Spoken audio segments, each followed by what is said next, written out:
मैं सबसे पहले तो आज इस प्रतियोगिता के शुभारंभ अवसर पर, इस प्रतियोगिता के शुभारंभ होने पर आप सभी को अपनी तरफ से बहुत बधाई देता हूँ, बहुत शुभकामनाएं देता हूँ।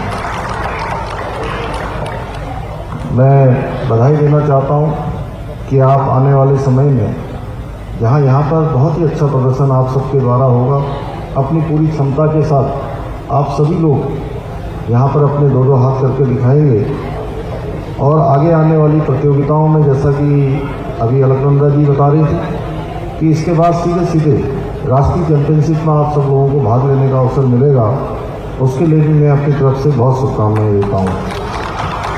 और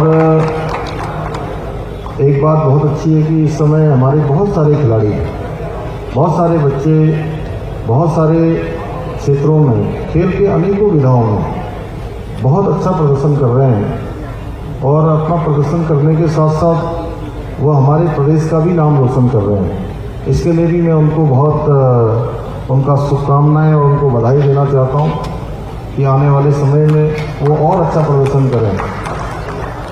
और मैंने देखा है कि जितने लोगों ने भी अभी राष्ट्रीय स्तर पर, अंतर्राष्ट्रीय स्तर पर बड़े बड़े पदक जीते हैं, बहुत अच्छा प्रदर्शन किया है, वो सारे के सारे बहुत सामान्य स्थितियों में और सामान्य परिस्थितियों में निकले हैं। जिनके जीवन में अभाव रहे हैं, उन्होंने अपनी संकल्प शक्ति के आधार पर, अपनी इच्छा शक्ति के आधार पर, अपने परिश्रम के आधार पर उन्होंने बहुत अच्छा मुकाम हासिल किया है। और उनके जो जीवन की कमियां थी, जीवन की समस्याएं थी, जीवन के अभाव थे, उनको पीछे छोड़ दिया और अपनी प्रतिभा से, अपने प्रदर्शन से, अपने परिश्रम से उन्होंने स्वयं रास्ता बना दिया। और ऐसे बच्चे केवल अपने स्वयं के लिए ही नहीं, आने वाले समय में सभी आने वाले ऐसे खिलाड़ियों के लिए जो सामान्य परिवारों में रहते हैं, सामान्य परिवेश में जिनका लालन पालन होता है, उन सभी के लिए उदाहरण बनते हैं। और एक बात और है कि जब कोई भी बच्चा, कोई भी छात्र, कोई भी छात्रा, कोई बेटा बेटी जब आगे बढ़ते हैं तो एक बार लगता है कि वो स्वयं आगे बढ़ रहे हैं, उनको भी लगता है कि मैं आगे बढ़ रहा हूँ, मैं आगे बढ़ रही हूँ। लेकिन एक समय के बाद उनके साथ सबकी भावनाएं जुड़ जाती हैं। सबकी भावनाएं जहाँ जुड़ती हैं, उनके कोच की भावना जुड़ती है, उनके संघ की भावना जुड़ती है, उनके माता पिता, उनके गुरु जो कोच होते हैं, उनकी तो भावनाएं उनसे जुड़ी ही होती हैं। उसके बाद जब वो खेलते खेलते जब आगे जाते हैं तो जिस गली में रहते होंगे, जिस मोहल्ले में रहते होंगे, जिस गांव में रहते होंगे, उस गांव की भावनाएं जुड़ जाती हैं, उस मोहल्ले की भावना जुड़ जाती है, उस गली की भावनाएं जुड़ जाती हैं। आने वाले समय में वो जब और आगे खेलना शुरू करते हैं तो उनसे उस पूरे क्षेत्र की भावनाएं जुड़ जाती हैं। सबको लगता है कि ये बेटा, ये बेटी, ये खूब अच्छा खेल रहे हैं, बहुत अच्छा खेल रहे हैं, और ये हमारे क्षेत्र का बेटा है, हमारे क्षेत्र की बेटी है, हमारे शहर की बेटी है, फिर लगता है हमारे प्रदेश की बेटी है। और जब राष्ट्रीय स्तर पर खेलते हैं, अंतर्राष्ट्रीय स्तर पर खेलते हैं, तो लगता है हमारे प्रदेश और देश की सबके बेटे और बेटियां हैं। इस प्रकार की भावनाएं उनके साथ हो जाती हैं। इसलिए जब आप आगे जाते हैं तो आपके मन मस्तिष्क में एक बात हमेशा रहनी चाहिए कि आप मैदान में अकेले खेलते हैं, वहाँ पर आपका हुनर खुलता है, आपका परिश्रम खुलता है, लेकिन आपका जो मनोबल है, जो आपकी मानसिक ताकत है, आपकी ऊर्जा और आपका उत्साह, उसको बढ़ाने के लिए हजारों हजार लोग कहीं न कहीं प्रार्थना करते हैं और उस प्रार्थना का भी असर आपके खेल पर भी होता है, आपकी मनोदशा पर भी होता है। इसलिए आप सब लोग खेलिए, आगे बढ़िए और खूब उत्साह से खेलिए, क्योंकि जीवन में उत्साह और उमंग दो ऐसी चीजें हैं कि जब ऊर्जा आपके अंदर तभी आएगी जब उत्साह होगा। और अगर अच्छी ऊर्जा नहीं होगी, खेलने में एनर्जी नहीं होगी, डिम हो जाओगे, थोड़ा कम हो जाओगे, उत्साह कम हो जाएगा, तो ऊर्जा भी कम हो जाएगी। और ऊर्जा का जब लेवल बढ़ाना है, एनर्जी का लेवल बढ़ाना है, तो उत्साह को अपने आसपास हमेशा रखना है।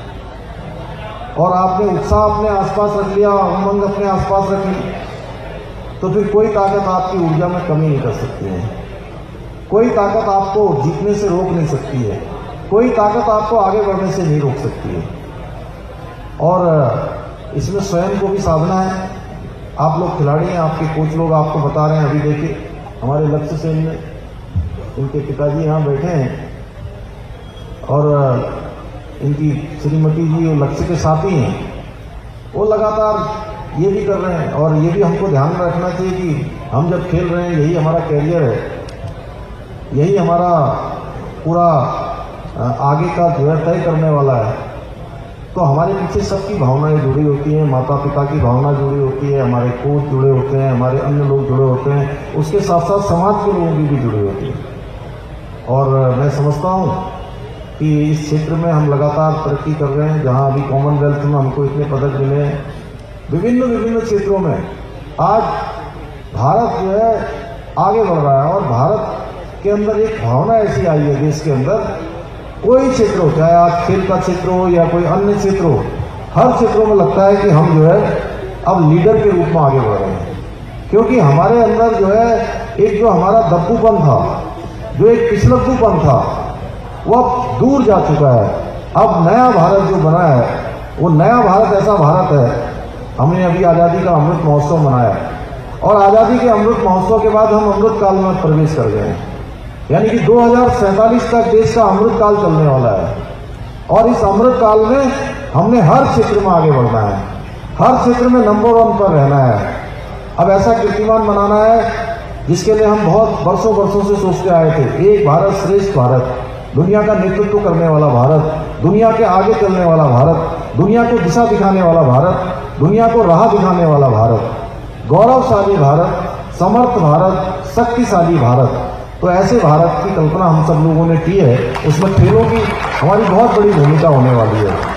और खेलों को लेकर हम लगातार पूरी तरह से हम जानते हैं कि खेल हमारे जीवन का हो या हमारे समाज का हो, देश का हो, प्रदेश का हो, बहुत महत्वपूर्ण भाग है। और इन खेलों को लेकर हमने अभी उत्तराखंड के अंदर नई खेल नीति भी हम लाए हैं। और नई खेल नीति में हमने बहुत सारे प्रावधान किए हैं कि ऐसे बेटे बेटियां जो खेलने के लिए जाते हैं, उनको पहले जब वो खेलने जाते थे तो बहुत सारी समस्याओं का सामना करना पड़ता था। जब अच्छे हम पदक जीत जाते हैं, हम अच्छा प्रदर्शन कर लेते हैं, तो बहुत सारे लोग आ जाते हैं हमको आगे सम्मानित करने के लिए, पुरस्कृत करने के लिए, प्रोत्साहित करने के लिए। लेकिन शुरुआती दिनों में जब जाते हैं तो बहुत परेशानियों का सामना करना पड़ता है। उन सबको ध्यान में रख के हमने नई खेल नीति अभी लाए हैं। उस नई खेल नीति में बहुत सारे प्रावधान किए हैं और बहुत सारे प्रावधान हमें आगे भी करने हैं। समय समय पर हमने कहा है जो भी हमारे खिलाड़ियों के लिए, हमारे बेटियों के लिए, हमारे बेटों के लिए, हमारे नौजवानों के लिए जो भी अच्छा होगा, जो उनके हित में होगा, उसको हम बार बार करते रहेंगे। उसको अगर कहीं पर और अधिक सुधार की गुंजाइश है तो उसमें सुधार भी करते रहेंगे। तो मैं आज के अवसर पर आप सबको अपनी तरफ से बहुत शुभकामनाएं देते हुए कि आपका ये जो यहाँ पर बैडमिंटन चैंपियनशिप है वो बहुत सफल होगी। आप सब अपना अपना हुनर यहाँ पर दिखाएंगे और आगे चलकर आज यहाँ पर प्रादेशिक स्तर पर और आने वाले समय में राष्ट्रीय स्तर पर और अंतर्राष्ट्रीय स्तर पर जाएंगे। यही शुभकामनाएं देते हुए अपनी बात को समाप्त करता हूँ। बहुत बहुत धन्यवाद।